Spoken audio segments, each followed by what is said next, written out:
Di dalam pesawat, perempuan ini melihat gadis di sebelahnya. Ingin mengambil kacamatanya yang jatuh.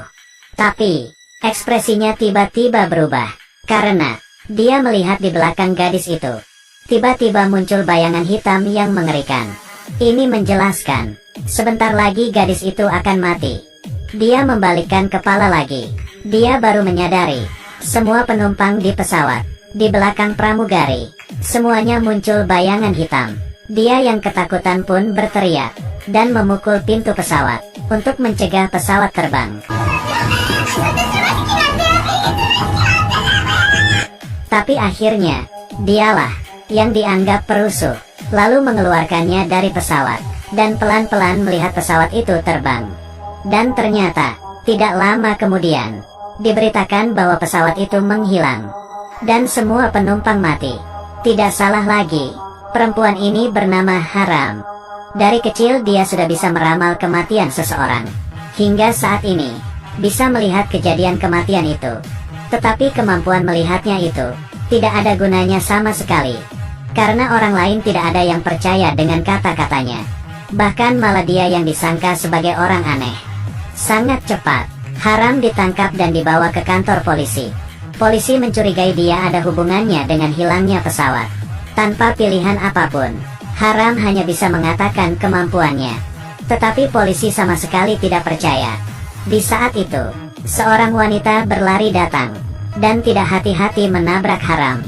Di saat itu, Haram melihat, tidak lama kemudian, perempuan itu akan dikurung di dalam kulkas. Tetapi, polisi mengira dia sedang mengatakan omong kosong. Hal ini dilihat oleh polisi yang bernama Mogang. Dia tidak sama dengan yang lain. Kemampuannya si Haram, menurutnya itu sangat menarik. Keesokannya, penyebab pesawat hilang itu telah ditemukan, yaitu karena adanya kerusakan pada pesawat.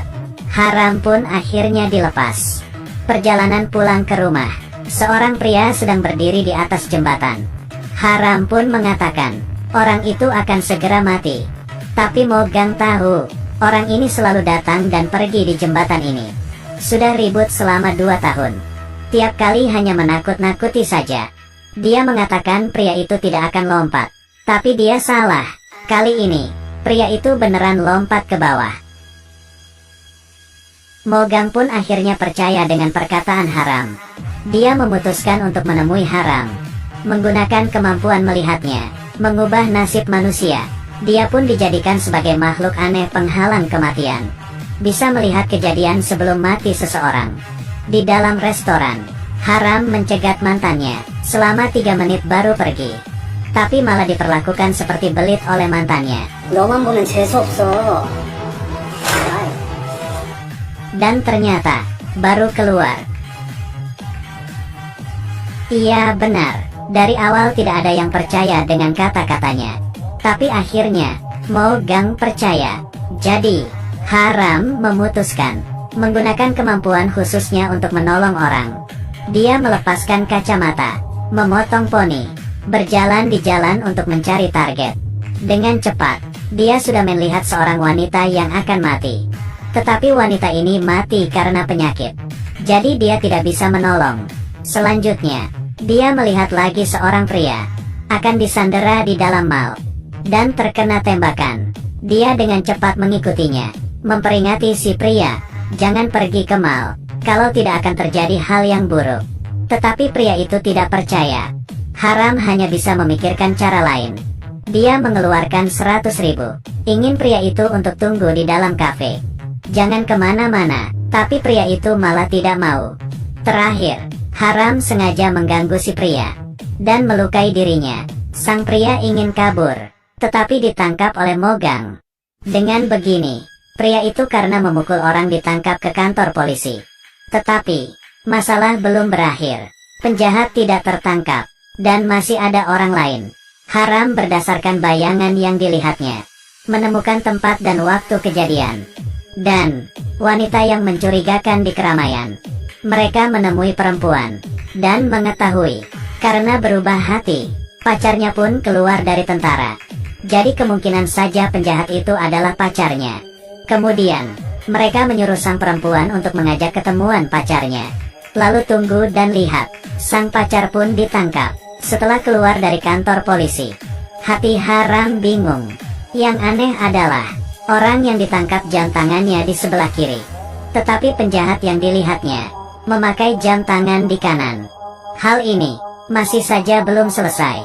Setelah Haram pergi, telepon di kantor polisi berbunyi. Itu adalah HP pria yang di dalam kafe.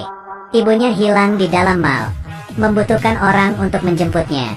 Dan orang yang pergi, menjadi si Mo Gang. Di rumah sakit, seorang dokter datang ke ruang mayat. Dia menemukan mayat seorang pria. Tetapi di saat dia ingin melakukan sesuatu, mayat itu tiba-tiba hidup. Dan yang hidup itu ternyata si Mo Gang. Sebelumnya, Mo Gang menggantikan si pria kafe ini. Pergi ke mall untuk menjemput ibunya. Dan tiba-tiba bertemu dengan penjahat yang sesungguhnya. Waktu dan tempat semuanya benar. Laki-laki yang disandera sekarang menjadi Mo Gang. Terdengar suara tembakan. Mo Gang pun terjatuh. Setelah diantar ke rumah sakit, dikatakan tidak tertolong dan mati. Tapi sekarang, dia hidup seutuhnya. Dia sebenarnya orang seperti apa? Orang yang ingin membunuhnya itu juga siapa? Segalanya menjadi lebih rumit.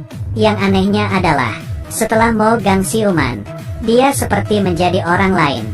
Dia yang dulu, seorang polisi yang amatir, melihat tempat kejadian, bisa langsung muntah. Terhadap seniornya juga lebih dari sekadar janji. Tapi sekarang, tidak hanya sifatnya yang berubah, tetapi juga berani bertindak kepada seniornya. Yang lebih aneh adalah, di jalan, Mo Gang berjalan masuk ke dalam lemari tua.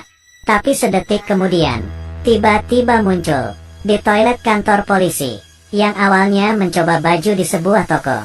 Sedetik kemudian, sudah muncul di toilet perempuan. Dia sebenarnya punya kemampuan khususkah? Di malam hari, Mo Gang pulang ke rumah. Tapi di luar rumah, Mo Gang yang lainnya sedang perlahan-lahan berjalan masuk. Ini masih 2 episode awal dari drama Korea yang berjudul Kurang dari Black, lebih besar dari.